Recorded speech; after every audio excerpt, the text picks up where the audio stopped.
Welcome to our channel. இன்னைக்கு boost cake தான் செய்ய போகிறோம். வாங்க வீடியோக்குள்ளே போகலாம்.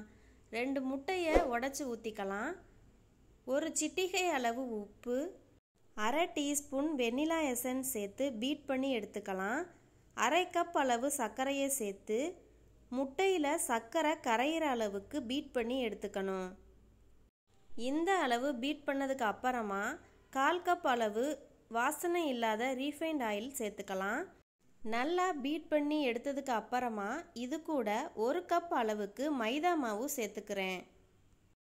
1/4 table spoon baking soda, 1 table spoon baking powder சேர்த்து 2 பூஸ்ட் பாக்கெட்டை இது கூட சேர்த்து மெதுவாக கலந்து எடுக்கணும். அப்போ தான் கேக் ரொம்பவே சாஃப்டாக வரும்.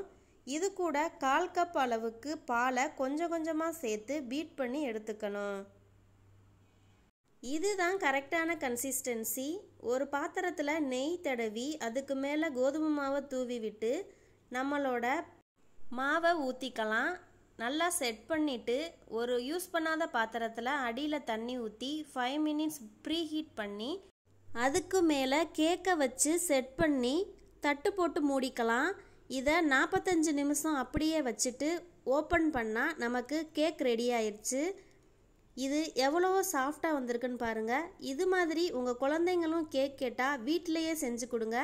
இந்த வீடியோ பிடிச்சிருந்தா லைக் பண்ணுங்கள், ஷேர் பண்ணுங்கள். தேங்க்யூ ஃபார் வாட்சிங்.